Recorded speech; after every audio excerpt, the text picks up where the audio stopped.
и детска градина към училището. От тази година вече предлагаме и уроци по народни танци. Малките танцори показаха колко добре се справят с танците на нашето коледно тържество.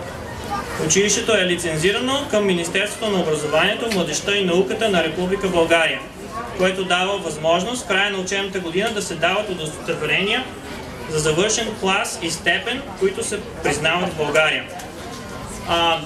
Сега малко благодарности. Искам първо да благодарим на Живка за нейния неуморен труд. Повечето от нещата, които се случват благодарение на нея.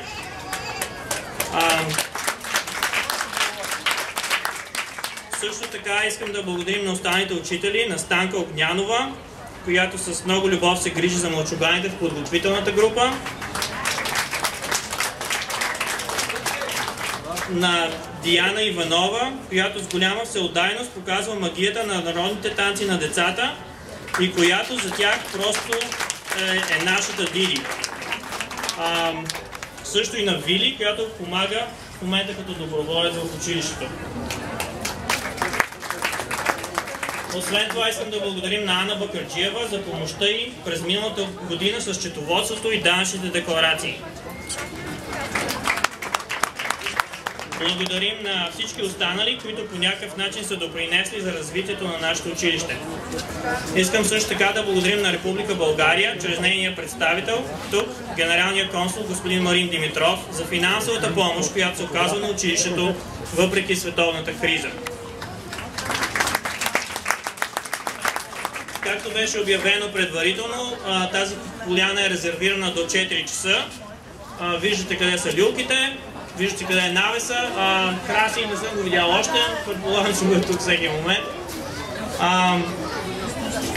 В заключение искам да съобщя, че нашето желание винаги е било децата в другите квартали на Лос-Анджелес също да имат възможност да посещават българското училище. В момента водим дискусии с други групи ентусиасти и се надяваме от новата учебна година в този географски район, който ние наричаме Махалата, което е Ла Кресента, Монтроуз, Ла Каняда, Флинтридж, също да има българско училище. За нас не е важна принадлежността, структурата или формата на едно такова училище. Важно е да го има и децата да бъдат възпитавани народния език. Нашето желание също е един ден да има и такова училище в Оранж Каунти.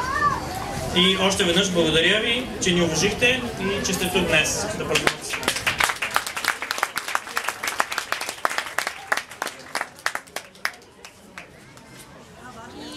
Едно последно приветствие от Калин Крумов от Първо читалище Единение Лос-Анджелес. Добър ден!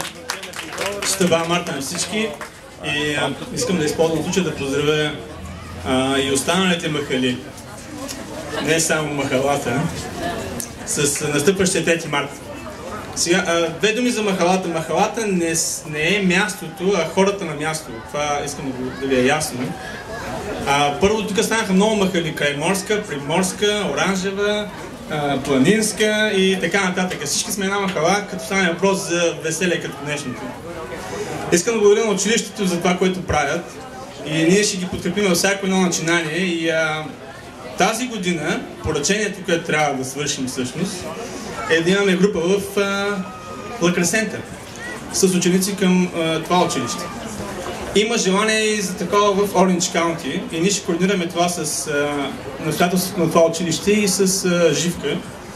И аз обещавам да направим всичко възможно, за да сформираме още 2 групи с ученици и до година да направим този 3 март в Оранж Каунти.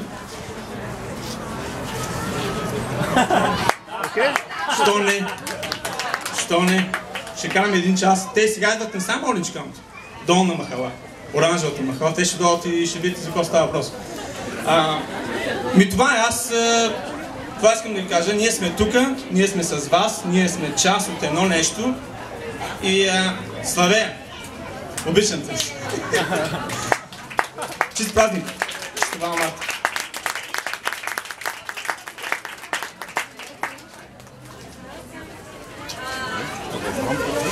А сега е ред вече на нашите малки изпълнители.